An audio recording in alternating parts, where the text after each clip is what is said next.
Andito po tayo ngayon sa Plantation Hills, Tagaytay, Highlands. Parte na po ito ng Tanawan City. Yes, I think it's already a city in Batangas. Ngayon, ang objective natin ay ma-check itong successful completion ng ating waterproofing subcontractor para dito sa ating wetlands project.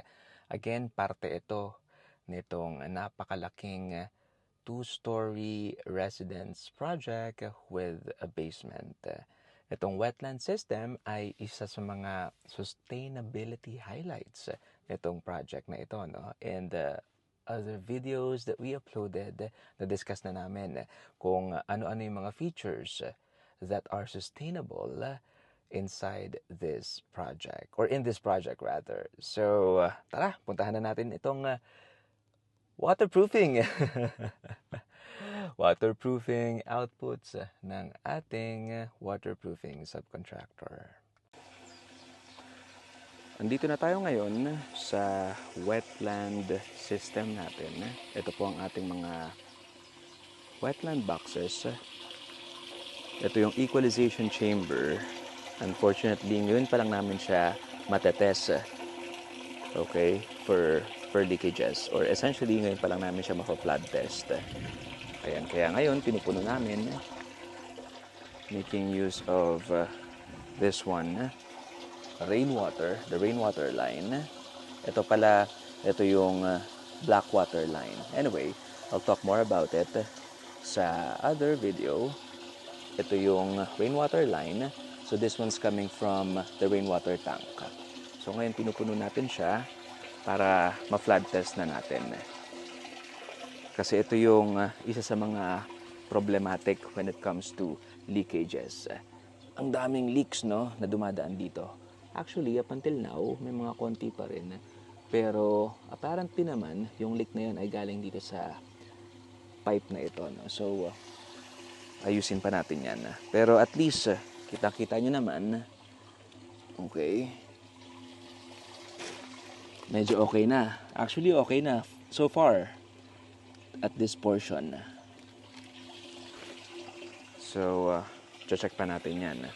Ang ginamit na material natin para maayos yung leakages dyan sa chamber na yan ay this one, multi-purpose sealant. Prosil ang brand. Primarily, yan ang ginamit natin para ma-seal yung mga butas-butas, or yung mga cracks rather. Ayan, as you can see, kitang-kita naman. So, enough about this equalization chamber. Puntahan na natin itong biggest chamber of all. Ayan. Sarap pag-swimmingan, no? Kasi kulay blue. But of course, it's not ideal for swimming. Ang unang application, well, this one's true for all of the wetland boxes. Of course, ang unang ginawa natin ay we fix the cracks, yung mga visible cracks, no? And then we applied number 1, itong cementitious waterproofing solution. And then afterwards, nung nag-dry up na siya, in-apply na natin ng PU solution. Pakita natin itong mga actual pails na naiwan.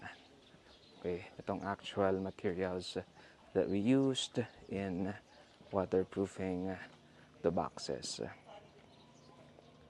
So firstly, number 1 is the cementitious. Okay, Sealproof is the brand that we used. And then layer number 2, we have the PU coating. As for the brand, we made use of Sealbond Optimastic PUV. Of course, ang kulay nitong ating mga waterproofing solutions ay gray, so that it matches the looks of the house. So, ganun lang kasimple, applicable po yun for all of these other wetland boxes.